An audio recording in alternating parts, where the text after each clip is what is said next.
KSU President Lombok Star Well Marngar has urged upon the state government that it should involve all the stakeholders, including traditional bodies, especially the KHDC and the JHDC, while moving ahead to resolve the remaining 6 areas of differences to be taken in the second phase of the interstate boundary talks with the Assam government. Speaking to reporters, Marngar said many questions were raised on the MOU of the first phase of the boundary talks, which was signed by the 2 chief ministers of Meghalaya and Assam. The KSU has urged the Meghalaya government to go slow and not to rush while arriving at a resolution for the second phase of the boundary talks.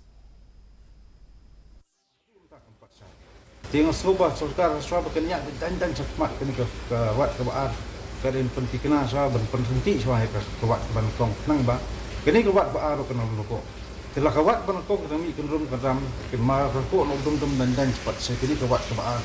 yo oleh se kadang aku su tercengik bahkan rum kadam tu pun bat yo pasti karena warak ban kejing tu nong kita cakap kita ni terus lecasa.